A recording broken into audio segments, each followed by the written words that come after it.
하나님의 말씀은 마태복음 27장 11절로부터 26절입니다. 예수께서 총독 앞에 섰음에 총독이 물어 이르되 내가 유대인의 왕이냐? 예수께서 대답하시되 내 말이 옳도다 하시고 대제사장들과 장로들에게 고발을 당하되 아무 대답도 아니하시는지라. 이에 빌라도가 이르되 그들이 너를 쳐서 얼마나 많은 것으로 증언하는지 듣지 못하느냐 하되 한마디도 대답하지 아니하시니 총독이 크게 놀라워하더라. 명절이 되면 총독이 무리의 청원대로 죄수 한 사람을 놓아주는 전례가 있더니 그때 바라바라 하는 유명한 죄수가 있는데 그들이 모였을 때 빌라도가 물어 이르되 너희는 내가 누구를 너희에게 놓아주기를 원하느냐? 바라바냐? 그리스도라 하는 예수냐? 하니 이는 그가 그들의 시기로 예수를 넘겨준 줄 알미더라. 총독이 재판석에 앉았을 때 그의 아내가 사람을 보내어 이르되 저 옳은 사람에게 아무 상관도 하지 마옵소서. 오늘 꿈에 내가 그 사람으로 인하여 애를 많이 태웠나이다 하더라. 대제사장들과 장로들이 무리를 권하여 바라바를 달라 하게 하고 예수를 죽이자 하게 하였더니 총독이 대답하여 이르되 둘 중에 누구를 너희에게 놓아주기를 원하느냐? 이르되 바라바로소이다. 빌라도가 이르되 그러면 그리스도라 하는 예수를 내가 어떻게 하랴? 그들이 다 이르되 십자가에 못 박혀야 하겠나이다. 빌라도가 이르되 어찌미냐? 무슨 악한 일을 하였느냐? 그들이 더욱 소리질러 이르되 십자가에 못 박혀야 하겠나이다 하는지라.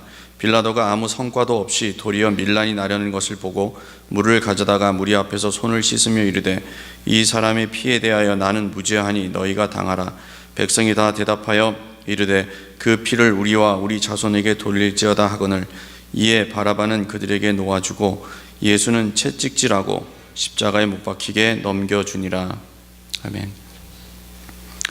우리가 한 5주에 걸쳐서 복음이라는 주제를 가지고 계속 듣게 됩니다. 성경이 처음부터 끝까지 다 복음 중심으로 쓰여졌고 또 그렇게 듣는 게 맞습니다만 이 점을 생각해야 됩니다. 넓은 의미에서의 복음과 좁은 의미에서의 복음이 있기 때문에 그런 겁니다. 그래서 뭐든지 다 복음이다, 그건 지혜로운 생각이 아닙니다. 구별할 줄 알아야 됩니다. 하나님의 말씀, 하나님의 역사가 다 구원하려는 거죠. 복음이죠. 그건 넓은 의미의 복음을 말하는 겁니다. 그러나 우리가 이제 전도를 할 때 시간이 짧잖아요. 그럴 때 이 하나님의 구원 역사가 집중적으로 나타난 사건이 있습니다. 소위 말해 코어 메시지라고 합니다. 아주 핵심적인 거죠. 그것은 좁은 의미의 복음이라고 우리가 이제 이야기를 합니다. 우리가 근 한 5주 동안 듣게 되는 것이 바로 그 코어 메시지입니다.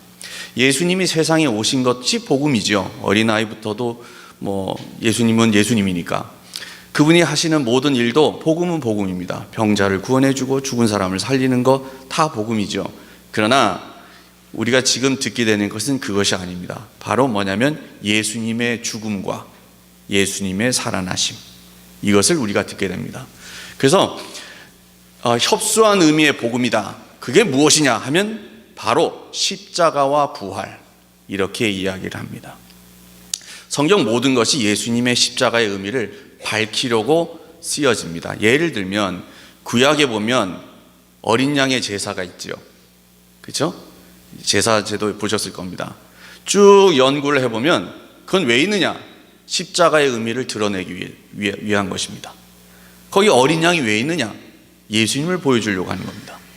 자, 그렇게 보면 넓은 의미에서는 다 복음 지향적입니다. 그러나 오늘 우리가 보게 되는 건 뭐냐면 이제 예수님이 십자가를 지고 또 다음 주에 보게 될 것은 부활하시고, 이 두 가지가 왜 복음이냐라는 것을 우리가 생각해야 됩니다. 기독교가 어디에 뿌리를 두고 있느냐? 기독교의 초석이 무엇이냐? 간단하게 말해보라면 십자가와 부활입니다. 이 두 가지는요, 첫 번째로는 역사적 사실입니다.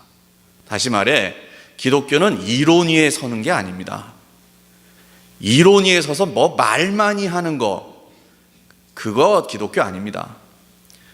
기독교는 첫 번째 사실 위에 섭니다. 십자가에 죽고 다시 살고, 여기에 무슨 이론이 있습니까? 십자가에 죽는 거 보니 저건 큰 죄인이요 하고 다 떠났습니다. 아무리 예수님이 하나님의 아들이다 뭐다, 그 이론이 십자가 앞에서 안 통합니다. 생각해 보세요. 죽었어요. 십자가에서 죽었어요. 손가락질 받고 뭐하고 죽었어요. 그러면 살아생전에 당신은 하나님의 아들이요 뭐요, 그 말이 통합니까? 죽었는데, 끝났는데. 사실 앞에서는 이론이 힘을 못 씁니다. 보세요. 십자가 지시고 딱 돌아가시니까 다 흩어지고 맙니다. 신앙 고백도 소용없고, 뭐 죽은 자를 살렸던 능력 그거 내세우면서 이분이 하나님의 아들이요 말하는 사람이 어디 있습니까? 죽었는데. 그런데 놀라운 일이 벌어집니다. 우리가 이건 다음 주에 보게 되지만 연결성이 있습니다. 부활했습니다. 무덤을 깨치고 살아났습니다. 이것도 사실입니다. 가서 다 봅니다. 또 살아난 예수님을 또 만납니다. 여기에 무슨 이론이 필요합니까? 죽은 자가 어떻게 죽었다가 살아나느냐, 3일 동안 지났는데 어떻게 사느냐, 이 말 소용없습니다. 역사적으로 죽었다 살아난 사람이 있느냐 없느냐, 이 말도 소용없습니다. 하나님이다. 모든 이론을 잠재우는 것은 사실입니다. 그래서요, 기독교의 생명력이 어디 있느냐? 바로 십자가와 부활에 있습니다. 그러나 십자가 부활할 때는 첫 번째 생각해야 될 것이 이게 역사적 사실이라는 겁니다. 그러면 두 번째 생각할 건 뭐냐? 그 의미가 뭐냐는 겁니다. 아까도 말씀드렸지만 십자가에서 죽으실 때 이분이 우리의 죄를 위하여 돌아가신다 하고 믿고 기다린 사람 한 명도 없습니다. 이분이 우리의 죄를 위하여 죽었다고 하는 건 부활 이후에 깨닫게 되는 겁니다. 왜? 십자가에 죽은 사람이 많잖아요. 그전에도 독립운동하다 십자가에 죽은 사람 많을 거 아니에요. 제가 예전에 영화를 봤는데 아주 의로운 노예 해방 운동을 하다가 잡혀서 죽는데 긴 길에 양쪽에 끝도 없이 십자가가 섭니다. 다 잡아 죽습니다. 요즘 우리 식으로 말하면 의로운 사람이고 다 애국지사들입니다. 예수님도 애국지사 중에 하나로 죽은 겁니다. 십자가에 죽을 때는. 그러나 그 사람들은 살아나지 않았습니다. 그러므로 의인의 죽음으로 끝나는 겁니다. 그런데 예수님이 부활했어요. 그러니 이 죽음이 어떤 죽음이냐는 겁니다. 이게 독립운동하다 죽은 겁니까? 예수님의 부활 때문에 십자가가 많은 의미를 가지게 됩니다. 소위 예수의 부활을 목격한 사람이 그 십자가의 의미를 다시 생각하게 됩니다. 그리고는 예수님의 말을 떠올립니다. 내가 죽는 것은 너희의 죄를 위함이다. 구약의 성경도 떠올립니다. 그 모든 말씀이 이 십자가에서 이루어졌다는 것을 후일 깨닫게 됩니다. 먼저는 역사적 사실이요, 두 번째는 그 의미를 읽어내는 능력입니다. 이 두 가지를 합쳐서 복음이라고 합니다. 그러니까 복음이라고 할 때는 십자가를 믿습니다, 부활을 믿습니다, 그 사실을 믿습니다가 복음이 아닙니다. 그거는 안 믿는 사람도 보고 놀랍니다. 로마 군병들 보세요. 예수를 옆에서 죽였어요. 또 지키다가 부활한 것도 봤잖아요. 그러나 그 사람들이 예수 믿는 사람입니까? 아닙니다. 아무리 잡아 죽이고 부활을 봐도 그 의미를 깨닫지 못하면 복음이 아닙니다. 그러면 예수님의 부활 때문에 우리에게 보여지는 십자가는 어떤 의미이느냐, 오늘 그것을 생각하려고 합니다. 먼저는 십자가는 하나님의 공의요, 또 하나 십자가는 하나님의 사랑입니다. 먼저 공의라고 말하는 건 이겁니다. 여러분, 하나님의 의는 어떻게 보여집니까? 이런 점을 생각해 보셨습니까? 간혹 보면 우리가 생활 속에서 병에 걸린 분이 있어요. 그러면 제가 잘못해가지고 하나님께서 저에게 벌을 주시는 것 같아요, 이런 마음이 들 수도 있지요. 그거를 하나님의 의라고 생각하십니까? 제가 예전에 운전을 하고 가다가 교통 티켓을 띄었습니다. 근데 참 어이없게 티켓을 먹었습니다. 저하고 옆에 있는 큰 트럭이 같이 달리고 있었는데 사실 트럭이 더 빨랐어요. 그런데 언덕을 딱 넘어가니까 경찰차가 있는 거예요. 그래서 경찰차가 불을 딱 켜고 우리 뒤를 달려옵니다. 자, 트럭을 잡는 겁니까? 저를 잡는 겁니까? 트럭을 잡는 거예요. 트럭이 더 빨랐거든요. 그래서 제가 뒤에 따라오시길래 경찰한테 길을 비켜드렸습니다. 쫙 비켜드렸더니 갑자기 타이밍이 나하고 딱 맞네. 내가 비키는 순간 경찰도 비키는 거예요. 그래서 다시 내가 길을 비켜드렸어요. 근데 또 타이밍이 또 기가 막히게 맞았어요. 내가 비키는 순간 그분도 나를 추월하려고 길을 비키다가 또 나한테 막혔어요. 그랬더니 경찰이 화가 났어요. 나를 잡았어요. 딱 나를 세우길래 저 트럭을 잡으려고 한 거 아닙니까? 그랬더니 맞대요. 그래서 내가 길을 비키려고 했는데 왜 그러냐 했더니 왜 자꾸 앞을 막냐요. 그래서 제가 티켓을 먹었는데 스피드로 안 먹고 공무집행 방해로 먹었습니다. 그러니까 티켓을 내가 스피드로 먹은 건 아니에요. 그래서 내가 너무하다 그랬어요. 거기서 너무하다. 내 속을 다 알면서 그러냐 그랬더니 이러는 거예요. 이게 정의다. This is justice. 멋지게 말을 하고 가더라고요. 여러분, 이 세상의 정의라는 것이 티켓에서 보여집니다. 매에서 보여집니다. 여러분, 하나님의 정의는 어디서 보일 것 같습니까? 성경에 보면 하나님의 정의가 나타나는 장면이 몇 개가 있습니다. 자, 들어보세요. 제일 먼저 에덴 동산에서 내가 이 나무의 실과를 먹으면 정녕 죽으리라. 그리고는 아담과 하가 잘못해서 들켰습니다. 그러자 그들이 받습니다. 너는 흙이니 흙으로 돌아가라. 이거 티켓 정도가 아닙니다. 또 있습니다. 사람이 죄악이 땅에서 많아졌습니다. 자, 근데 그 죄악에는 뭐 큰 죄악, 작은 죄악 많을 거 아니에요. 어른은 큰 죄 질 거고 금방 태어난 애는 작은 죄 질 거 아닙니까? 그런데 세상에 죄악이 가득함으로 하나님이 이렇게 합니다. 땅에 호흡이 있는 것을 다 쓸어 버리리라. 홍수가 일어납니다. 다 죽습니다. 그 다음에 하나님이 또 아브라함을 만나고 얘기하시다가 소돔과 고모라에 내가 일이 있어서 간다. 가서 내가 눈으로 보고 할 거다. 그런데 그 결과는 뭐냐면 하늘에서 불이 내려서 싹 다 태워버립니다. 모세가 이스라엘 백성과 함께 광야에서 생활을 합니다. 하나님이 오래오래 참으시다가 진노하셨습니다. 모세한테 말합니다. 너는 비켜라. 내가 이 사람들을 싹 쓸어버리고 너로 하여금 새 민족을 이루게 하겠다. 또 이런 얘기합니다. 내가 너희와 함께 가지 아니하리니 이는 내가 너희의 죄악을 보면 충돌하여 너희를 내 앞에서 다 죽이게 될까 두렵기 때문이다. 여러분, 하나님의 정의는 성경에 어떻게 나타납니까? 하면 죄의 값은 사망이니라. 티켓 정도 아닙니다. 우리 가운데 혹시 고난에 계신 분이 내가 하나님께 벌을 받아서 고난받는다는 분 계십니까? 그거 하나님의 정의 아닙니다. 그것도 사랑입니다. 그거 깨닫게 하려고 하는 거지 그 벌 받는다고 하면 곤란합니다. 자, 이렇게 한번 생각해 보세요. 우리는 다 하나님 앞에 죄인입니까? 아닙니까? 하면 죄인이시죠. 뭐 용서받은 죄인이지만 그러나 우리에겐 여전히 죄가 있어서 죄와 싸우지 않습니까?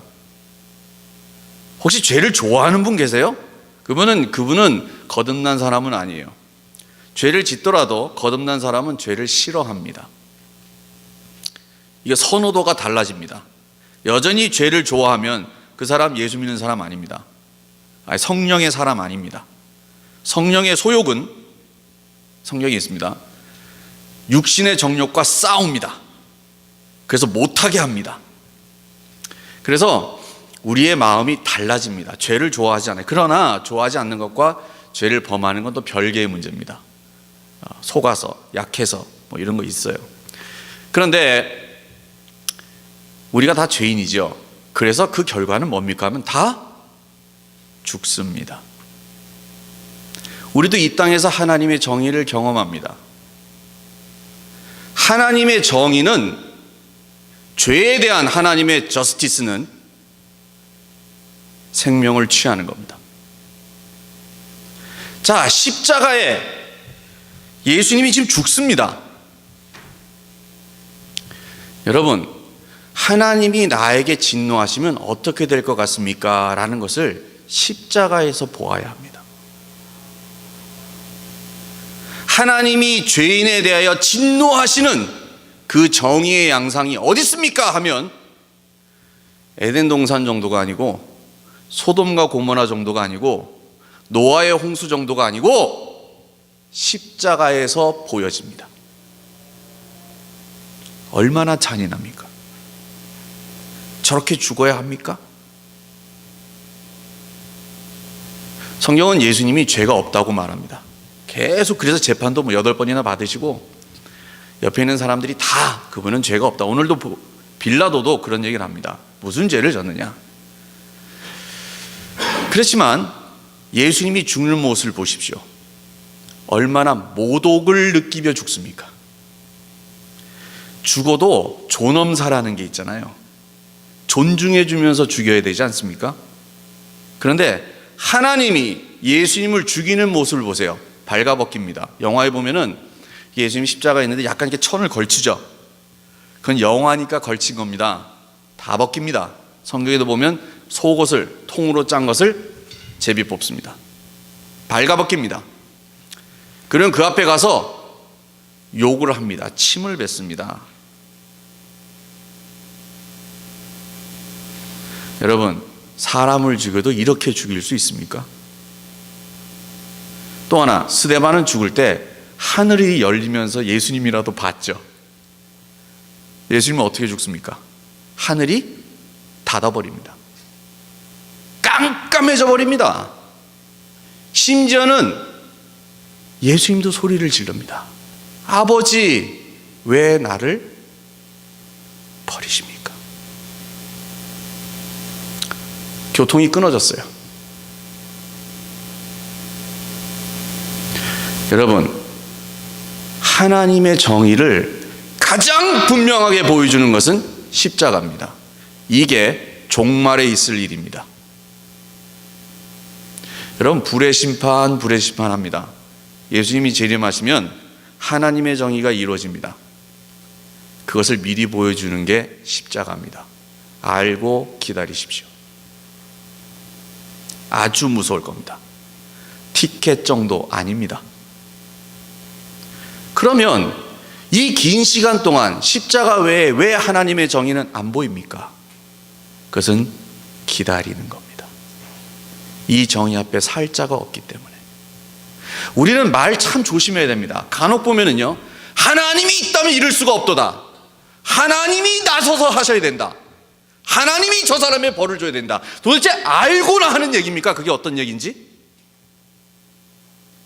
꿀밤 정도 때리는 게 하나님이 나서는 거라고 생각하십니까? 저 사람 사업 망하게 하는 정도가 하나님의 정의라고 생각합니까? 그 사람은 하나님의 정의를 모르는 사람입니다. 저 죄인을 가만 놔둘 수가 없도다. 하나님이 있다면 벌을 줘야지. 그 벌이 어떤 건지 십자가에서 보여집니다. 또 있습니다. 그러면 그 사람만 죽을 것 같습니까? 그 정의가 시행되면 전 세계 다 끝납니다. 소위 요즘 핵전쟁 얘기가 자꾸 나오는데, 핵전쟁 어느 한 곳에 터지면 세계대전이 될 것이다. 다 퍼질 거다. 하나님이 만약에 이 땅에 오셔서 한 사람의 벌을 예수님에게 행하신 것처럼 회개하는 자에게 하시면 그 순간 다 벌합니다. 그게 예수님 재림이죠. 그 사람만 벌하고 올라가실 것 같습니까? 여러분, 지금은 긍휼의 시대입니다. 하나님의 긍휼, 오래 참음이 두 번째, 바로 십자가에서 보여집니다. 이게 바로 사랑입니다. 이런 진노가, 이런 공의가 나에게 유보되고 있었구나. 그게 사랑 아닙니까? 부모가 자녀를 키웁니다. 그런데 애가 묻습니다. 엄마는 나를 어떻게 사랑했나요? 애가 생각하는 사랑은 뭐냐면 어릴 땐 사탕 사주고, 커서는 자전거 사주고, 좀 커서는 옷 사주고, 좀 커서는 자동차 사주고, 원하는 거 해주는 거 사랑으로 생각합니다. 그러나 엄마가 생각하는 사랑은 다릅니다.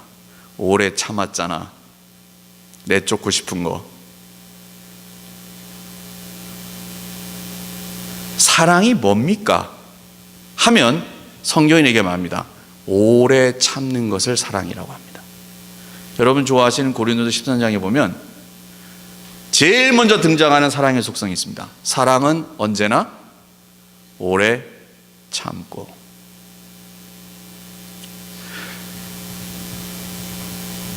참지 못하고 내리치면 벌써 다 끝났죠. 부모가 자녀에 대한 사랑은 아마 오래 참음이라고 생각합니다. 자녀를 버리는 부모는 없잖아요. 그 버리는 게 정이잖아요. 버려도 벌써 버렸죠. 그런데 버리지 못했어요. 오래 참고 있는 거예요. 그 원망과 그 불효와 그 악을 행함에도 불구하고 참고 있어요. 여러분, 그러나 공의가 안 보이는데 인내가 보일 것 같습니까? 십자가에 나타난 하나님의 진노가 안 보이는데 하나님이 기다리시는 사랑이 어떻게 보입니까? 십자가에 나타난 하나님의 액션은 두 가지인데, 첫 번째는 무서운 공의입니다. 심판입니다. 이런 심판은 노아의 홍수보다 더한 겁니다. 소돔과 고모라보다 더한 겁니다. 그런데 이것이 보이면 그 순간 동시에 보이는 것이 있습니다.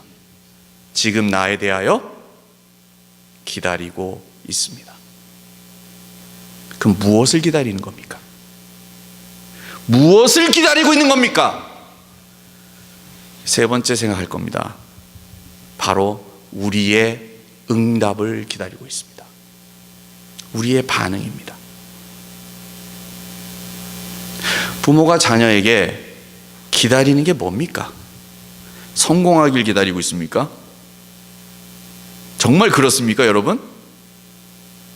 애들이 행복하게 잘 살기를 기다리고 계십니까? 그런 부모님 계십니까? 부자 되기를 기다리고 계십니까? 아니잖아요. 기다리는 건 딱 하나입니다. 성경에도 있습니다. 돌아오기를 기다리고 있습니다. 아버지 부르면서 돌아오기를 기다리고 있습니다. 고마워하면서 돌아오기를 기다리고 있습니다. 이제는 다른 것을 좋아하지 않고 하나님을 사랑하며 그 집에 사는 것을 즐거워하는 사람으로 돌아오기를 기다리고 있습니다. 근데 여전히 세상을 좋아하고, 여전히 유흥을 좋아하고, 여전히 환락을 좋아하고, 가끔씩 집에 와서 기껏하는 얘기가 돈 주세요. 돈 받으면 또 나가서 또 쓰고,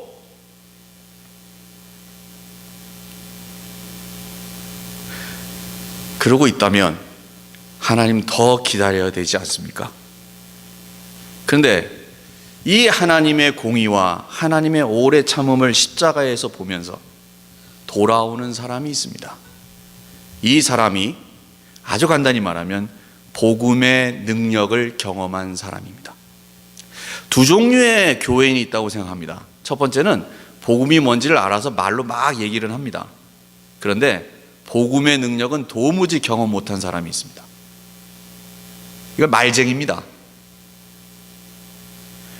십자가는 어떻고 부활은 어떻고 죄는 어떻고 얘기는 잔뜩 합니다. 그런데 정작 자기는 거짓말장입니다. 자기는 세상을 사랑해요. 세상에서 세상 사람하고 똑같아요. 복음의 능력을 몰라요. 이걸 경험 못했어요. 그러면 이 복음의 능력은 어떻게 경험할까요? 어떻게 탕자가 돌아올 수 있었을까요? 어떻게 이 십자가를 보면서 돌아갈 수 있을까요? 십자가에 나타난 것은 복음이라는 객관적인 겁니다만, 이 객관적 복음이 어떻게 주관적으로 경험되는 능력으로 나타날까요? 어떻게 죄를 이기고, 어떻게 악을 이기고, 어떻게 세상을 이기고, 어떻게 나를 이기고, 욕심을 이기고, 그 유혹을 이길 수 있을까요? 성경은 이렇게 말합니다. 주 예수를 믿고 그분의 십자가와 부활을 믿으라. 그리하면 성령을 선물로 받으리라. 성령이 그 능력을 나타냅니다. 성령 못 받았습니다. 성령이 아니고서는 이 세상을 이길 수 있는, 내 자신을 이길 수 있는 능력이 없습니다. 가만 보세요. 남 비판하는 것 같지만 자기 자랑하고 있는 겁니다. 그걸 어떻게 이깁니까? 비판하면서도 자기 자랑하지 않는 법이 어떻게 가능합니까? 이게 신비로운 겁니다. 왜냐하면 예수님도 비판하셨으니까. 그러나 성령이 들어오면 압니다. 내가 자랑하려는 것이 아니요, 너희의 유익을, 너희를 온전하게 세우기 위하여 이 말을 하는 것이니라. 사도 바울이 고린도 후서에서 그렇게 이야기를 합니다. 내가 자랑하려는 것이 아니요, 너희를 온전하게 세우기 위하여 이 말을 하는 것이니라. 성령의 사람이 그 일을 이루게 됩니다. 이제 우리가 한 주 더 복음에 대한 말씀을 듣게 될 겁니다. 다음 주인데 바로 예수님의 부활입니다. 여러분, 십자가와 부활, 이 두 가지를 깊이 묵상해 보시기를 저는 권해드리고 싶습니다. 왜냐하면 설교는 30분밖에 안 되지만 여러분이 또 생각을 하시면 더 깊은 것을 길어낼 수 있습니다. 이 십자가에 엄청난 공의와 엄청난 사랑이 있다는 것을 느끼셨을 줄로 압니다. 그런데 이 십자가가 되는 이유가 바로 부활에 있습니다. 이 부활은 모든 논리와 이론을 초월하는 것입니다. 아니, 모든 기독교의 논리와 이론이 부활로 인하여 이루어집니다. 부활이 있기에 십자가 교리도 가능하고, 또 이 십자가와 구약의 모든 말씀의 연결도 이루어집니다. 만약에 부활이 없다면, 부활이 역사적 사실이 아니라면 기독교는 허무한 이데올로기에 불과합니다. 이 부활이 믿어지는 것은 바로 증인들의 고백을, 증인들의 증언을 받아들이기 때문입니다. 하나 더 생각했습니다. 부활의 증거는 오직 하나입니다. 성경을 보면 바로 순교자의 순교입니다. 죽음이 아니고서는 부활을 증거할 수가 없기 때문입니다. 우리가 이제 다음 주에 마지막으로 모든 설교를 듣고 나서 부활의 증인이 되어야 하겠구나 생각이 되면, 그게 나가서 예수님 부활하셨어요 하고 전하는 게 증거가 아닙니다. 정말 사는 것이 믿어지면 죽음을 이기게 될 것이기 때문입니다. 죽는 것을 두려워하지 않게 됩니다. 그것만이 부활을 믿는 사람의 증거가 됩니다. 저는 우리 교회가 예수님의 복음을 땅끝까지 전하는 그런 교회가 되기를 기도하고 있고 또 소원하고 있습니다. 복음의 객관적 역사는 예수님이 다 이루셨습니다. 이제 그것을 믿는 사람들을 통하여 그 복음이 현실로 다른 이들에게 보여지게 될 겁니다. 십자가를 통하여 우리가 보는 것은 하나님의 정의의 두려움이요, 또 오늘도 오래 참으시는 하나님의 사랑입니다. 우리가 돌아오기를 바라시는 하나님의 메시지를 듣습니다. 이제 다음 주에는 부활을 듣게 될 겁니다. 부활을 증거하는 건 오직 하나입니다. 살려고 도망치지 않는 사람이 되어야 합니다. 목숨 부지하자고 영원한 생명을 보는 사람의 모습이 바로 순교로 나타납니다. 그 위에 복음은 전파됩니다. 이 가운데도 보면 자기의 생명을 다하여 복음을 전하시는 분들이 있습니다. 저는 보입니다. 안 그런 사람도 보이고. 기독교는 역사적 사실 위에 서 있습니다. 그리고 그 속에서 그 의미를 듣는 겁니다. 그리고 성령의 역사 속에 그것이 효과적으로 경험될 때 그는 복음의 능력을 경험하고 복음의 능력을 사는 사람이 되는 것입니다. 십자가와 부활, 하나님의 공의와 사랑이 우리에게 나타난 것입니다. 기도하겠습니다.